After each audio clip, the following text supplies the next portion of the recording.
What is up, guys? Delboy here. Just going to share my thoughts on the Dazn press conference. They announced their first set of signings, and I wanted to give you guys my honest thoughts on the signings and how I feel about the future for Dazn. Firstly, when this whole Dazn thing was announced, Eddie Hearn made a big deal of the fact that it was worth apparently $1 billion. He was really making a big deal of the fact that he had a lot of money to play with. Naturally, that is going to raise the expectations of fans. They're going to really expect something special. And with this press conference, did we get something special? No, we didn't. It wasn't terrible, but to me, it was just bang average. Middle of a road is how I would describe it. We'll briefly talk about the fighters. Firstly, Jarrell Miller has been announced as fighting on Dazn. That's not a surprise at all. Obviously, Eddie Hearn has been working with Jarrell Miller for a little while now. He's been working with Jarrell Miller for a couple of fights at least, so that's not a surprise at all. Now, I'm not particularly interested in Jarrell Miller. I think he's very limited. Defensively, to me, he's very poor. He talks a good game. He does have charisma, but I'm yet to be convinced about Jarrell Miller. And every time I've seen him fight so far, I've found him boring, to be quite honest with you. Arm punches, sloppy. He's not done it for me so far, I've got to be honest. So Jarrell Miller, not a surprise. Okay signing. Maybe he could get a big heavyweight fight in the future, but right now, I'm not really feeling Jarrell Miller, I've got to be honest. The two most interesting signings, as far as I'm concerned, we'll start with Artur Beterbiev.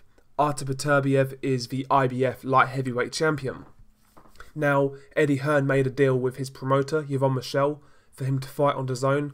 That deal is 3 fights. So Beterbiev has 3 fights on Dazn, starting with a fight against mandatory challenger Callum Smith. This could be an interesting signing. Beterbiev has struggled to get big fights throughout his whole career. Guys have avoided him. He's kind of high risk, low reward. So it's going to be interesting to see if Eddie Hearn can do anything with him. The problem Eddie Hearn is going to have with Beterbiev is the fact that Kovalev has an exclusive deal with HBO, as does Dimitri Bivol. So those 2 fights are kind of out of the question unless those 2 and their contract situations change. So the Bivol fight and the Kovalev fights are very unrealistic. Also, I believe Stevenson has a exclusive contract with Showtime. So, although Beterbiev to me is a really good name, I like him. He's one of those fighters that gets me excited about the sport. I think Eddie Hearn's got a hard job delivering him really good fights. I really do. People are not exactly queuing up to face Artur Beterbiev. So, although that's a good signing on paper, in reality and in practice, I think he's going to be very hard to match. So we'll see with Artur Beterbiev. We'll now move on to another interesting signing, Demetrius Andrade. He is a former WBO light middleweight champion. He now operates at middleweight. Now this is an interesting signing because a lot of people in America have talked about Andrade for years. A lot of people in America highly rate him. I think he shows flashes of real quality, but he's far too inconsistent in the ring, and not only that, he's been very inactive. Now he's signed with Dazn, he's finally in a position now where he should stay active, so it's going to be interesting to see how he looks after a few fights back to back. And not only that, Andrade talks well, he's got the gift of the gab. He should be a bigger star than he is right now, so there's something to work with Andrade. I do feel there are flashes of potential there. It's going to be interesting to see how Eddie Hearn can navigate his career.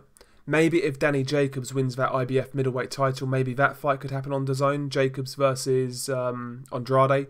I'm not sure how many fights Danny Jacobs has left with HBO, but I've heard it's coming to an end, that deal. So, if Danny Jacobs could win that title against Derevchenko, which is easier said than done, Andrade versus Jacobs would get a lot of people excited. That would be a good fight for Eddie Hearn and their platform. Dazn also announced the signing of WBO super lightweight champion Maurice Hooker. Maurice Hooker recently won his title against Terry Flanagan. Maurice Hooker to me, not a great champion. He's very raw, very ungainly. He's big and he's tall for the weight, but he is quite basic in my opinion. I think if he's matched right, he could be involved in some really good fights because he has a lot of flaws. They're talking about a fight with his mandatory challenger, Alex Saucedo, so that would be a good fight. Saucedo's a come-forward fighter. Hooker versus Saucedo would be a good fight. Also, Dazn announced the signing of Daniel Roman.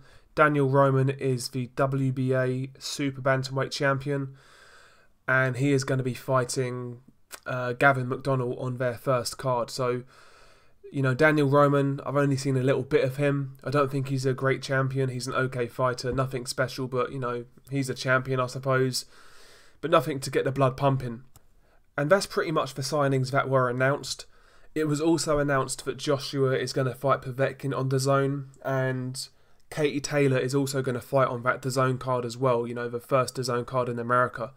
Like anybody really cares about that. So, yeah, it wasn't a great press conference. It was really average. Not terrible. An okay start, but, you know, from all of the hype, you know, I think a lot of boxing fans would have expected a hell of a lot more. At least one marquee name, you know, a Keith Thurman, a Jamal Charlo, you know, someone like that, a Gervonta Davis. I think if they had one of those type of names, it would have looked a lot better. It would have gone down a lot better, but, you know, I think a lot of boxing fans are going to be disappointed after waiting all that time to then look at that press conference, to be quite honest. Also, as a side note, Jarrell Miller and Anthony Joshua clashed at the press conference.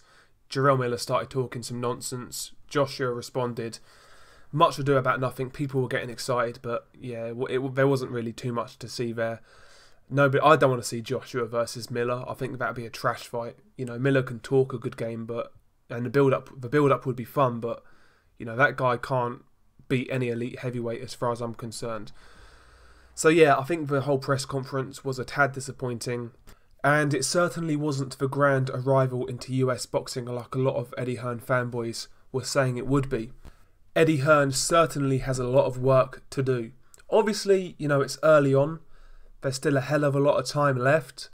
But, you know, he needs to make a big signing relatively soon. I feel if they make a big name signing, it will encourage other big name fighters to join the network. Right now, I think there's a lot of big name fighters out there who are going to be looking at this. They're going to see that lineup and they're going to think to themselves, well, no other big name fighter has joined it yet. There's no real traction behind it. Why should I go there? It's a bit of a risk.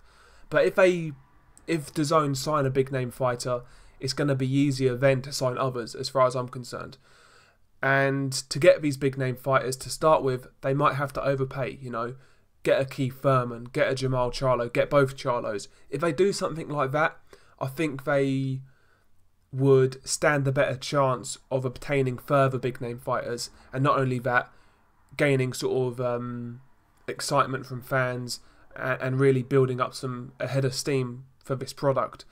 So I feel a big name signing is needed fairly quickly.